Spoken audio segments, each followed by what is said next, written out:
क्या आप जानते हैं, सिर्फ 1 महीने का संयम इंसान को जन्म जन्मांतर के पापों से मुक्त कर सकता है। आज की यह कहानी है कल्पवास की। माघ महीने की ठंडी सुबह तीर्थराज प्रयाग में संगम तट भक्ति, तप और श्रद्धा से जगमगा रहा था। चारों ओर भजन, शंखनाद और गंगा मां की कलकल ध्वनि।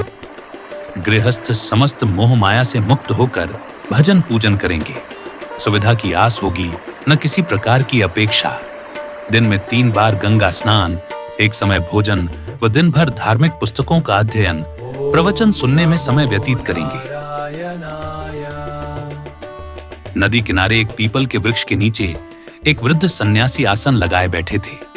उनके चेहरे पर अद्भुत शांति थी, आंखों में करुणा और वाणी में गहराई। उनके चारों ओर स्त्री पुरुष, युवा वृद्ध सभी श्रद्धालु बैठ गए।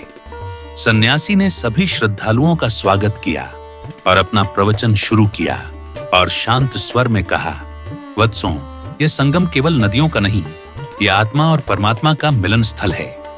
लोग एकटक उनकी ओर देखने लगे। सन्यासी बोले, माघ महीने में संगम तट पर किया गया कल्पवास केवल व्रत नहीं, बल्कि जीवन को शुद्ध करने की साधना है। ये वह समय है जब गृहस्थ अपने मोह माया, सुख सुविधा और अहंकार को त्याग कर एक तपस्वी की भांति जीवन जीता है। उन्होंने नदी की ओर इशारा किया। दिन में 3 बार गंगा स्नान केवल शरीर की शुद्धि नहीं करता, बल्कि मन और विचारों को भी पवित्र करता है। एक वृद्ध श्रद्धालु ने पूछा, महाराज, क्या केवल स्नान से पाप कट जाते हैं?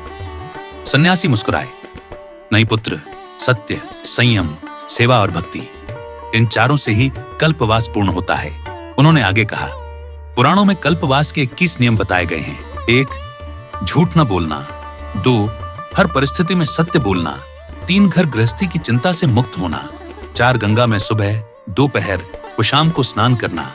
5. शिविर के बाहर तुलसी का बिरवा रोपना व जौ बोना। 6. तुलसी व जौ को प्रतिदिन जल अर्पित करना। 7. ब्रह्मचर्य का पालन करना। 8. खुद या पत्नी का बनाया सात्विक भोजन करना। 9. सत्संग में भाग लेना। 10. इंद्रियों में संयम रखना। 11. पितरों का पिंड दान करना। 12. हिंसा से दूर रहना। 13. विलासिता से दूर रहना। 14. परनिंदा न करना। 15. जमीन पर सोना। 16. भोर में जगना। 17. किसी भी परिस्थिति में मेला क्षेत्र न छोड़ना। 18. धार्मिक ग्रंथों व पुस्तकों का पाठ करना।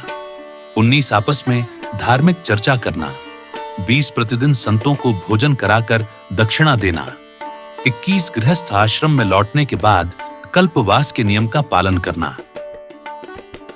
प्रयागराज में संगम के किनारे माघ मेले में कल्पवास का महत्व है। पौष पूर्णिमा से महाशिवरात्रि तक चलने वाले इस अनुष्ठान में श्रद्धालु भजन, पूजन और तपस्या में लीन रहते हैं। कल्पवास 12 वर्षों में पूरा होता है और इसके कई नियम हैं, जिनका पालन करना आवश्यक है। पद्म पुराण, अग्नि पुराण और स्कंद पुराण में इसकी महिमा का वर्णन है। माना जाता है कि इससे जन्म जन्मांतर के पापों से मुक्ति मिलती है। जन्म जन्मांतर के पापों से मुक्ति, पूर्वजों की तृप्ति व मोक्ष की प्राप्ति। कुछ नहीं संकल्पना को साकार करने के लिए तीर्थराज प्रयाग में संगम तीरे माह भर का अखंड तप कल्पवास पौष पूर्णिमा से आरंभ हो जाता है। भजन, पूजन व अनुष्ठान का क्रम महाशिवरात्रि तक चलता है। गृहस्थ नर नारी तपस्वियों की भांति माह भर भजन पूजन में लीन रहते हैं। सन्यासी की वाणी और गंभीर हो गई। कल्पवास 1 वर्ष का नहीं, 12 वर्षों की निरंतर साधना है। हर वर्ष माघ में यहां आकर तप करना पड़ता है। 12 वर्ष पूर्ण होने पर कल्पवासी सजिया दान करता है और तब समझो कि उसने मोह के बंधन ढीले कर दिए। अंतिम उपदेश, सन्यासी ने आंखें बंद कर कहा, कल्पवास का उद्देश्य मोक्ष नहीं, बल्कि मोक्ष योग्य बनना है। चारों ओर गहरी शांति छा गई। लोगों की आंखों में श्रद्धा के आंसू थे। तभी शंखनाद हुआ। गंगा की लहरें जैसे उस उपदेश की साक्षी बन गई और संगम तट पर बैठे हर व्यक्ति के मन में एक ही भाव था, एक दिन हमें भी कल्पवास करना है। अगर आपको हमारा वीडियो पसंद आया हो तो कृपया लाइक करें, कमेंट करें, शेयर करें और हमारे चैनल को सब्सक्राइब करें।